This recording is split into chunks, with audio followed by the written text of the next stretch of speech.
It's a miracle that we breathe. It's mamash a miracle that Hashem has patience to still give us oxygen to breathe. No matter how many generations you hear, you're always going to be guest. This is the way Hashem made the world. The Jews will never have a place on their own. Even in Israel, the Jews are guests as long as Hashem wants. It's a pasuk in the Torah that I'm giving you the land and I'm kicking the goyim away from the land, but the land will not be yours permanently, it will be yours conditionally. לא תימכר הארץ לצמיתות, כי לי הארץ. I'm giving you the land only as long as you listen to me and you follow my rules. If you're gonna become goyim, if you become idol worshippers, if you become people who makes all the worst, despicable sins of the Torah, especially abomination and all that, the land will vomit you out. That's what's written. Takia haaretz etchem. You're not welcome inside. And when the land vomit us to all over the world and we all leave and we run away, that means that we don't deserve to live in the Holy Land. So it's unbelievable. We are stuck now between heaven and earth. We're stuck. On one hand, we can't be goyim. On the other hand, we're not following the Torah. So we're stuck. So we're going to have to make a decision. Which side you want to be on? You want to be a real Jew and go all the way, or you want to be a goy and then nobody will know even that you used to be a Jew, your children will all be goyim, and it will be the end of you.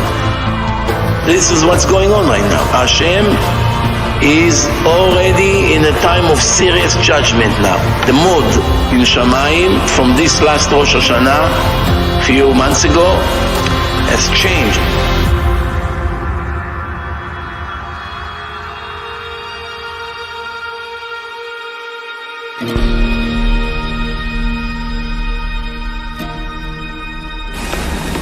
The prophet Yechezkel, known among all of the nations, prophet who resurrected the dead, meaning the resurrection of the dead happened a couple of times in history already.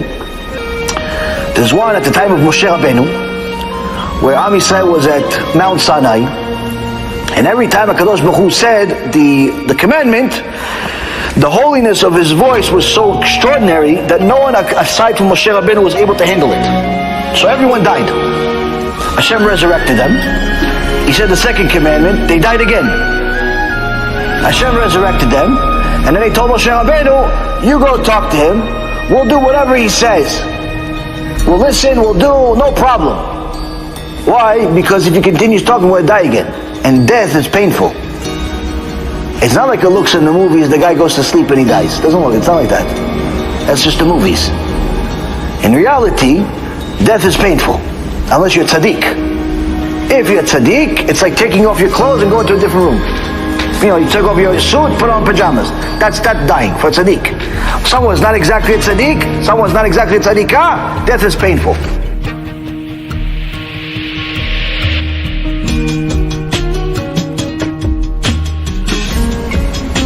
Yechezkel goes and he sees there's hundreds of skeletons. No flesh, nothing. They called it dry bones. And HaKadosh Baruch Hu miraculously puts flesh back on these bones. But these bones and these now bodies don't have any life in them. And he says in the section, chapter 37, Yechezkel says, so I prophesied in chapter 37, verse 7. So I prophesied as I had been commanded. There was a sound as I was prophesying. Then behold, there was a noise, and the bones drew near, each bone to its matching bone.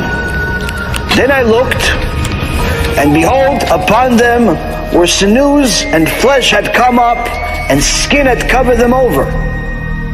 But there was no spirit in them.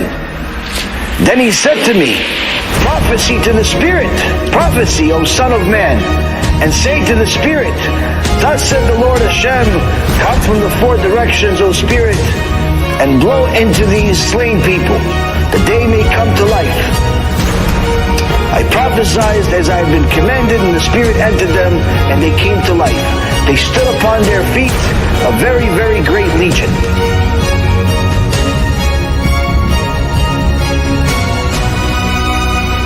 In verse number 8, in this section about the dry bones, where it says, "Then I looked, and behold, upon them were sinews, and flesh had come up, and skin had covered them over, but there was no spirit in them."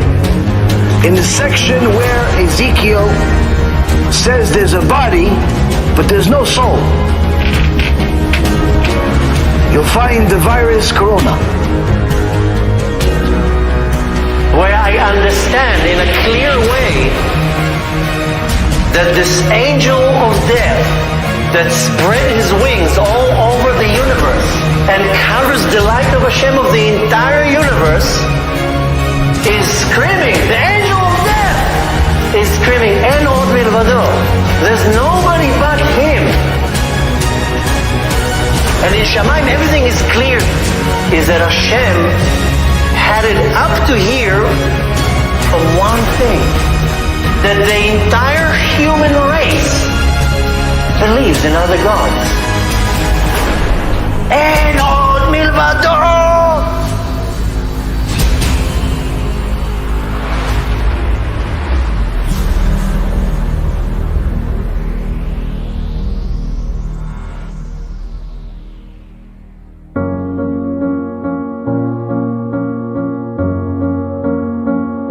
Kadosh Baruch Hu wants us to learn. He wants us to learn Musar from all of the other people that are making mistakes, that are parts of the nation that He's given them coronavirus. They're fighting with each other, they're promiscuous with each other, they're eating everything that moves and everything that doesn't move, they're going against Hashem by worshiping idols, they're going against Hashem by worshiping money, they're doing all the things that we as a nation are forbidden to do. And if we want truly a cure, the cure starts with the person you see in the mirror.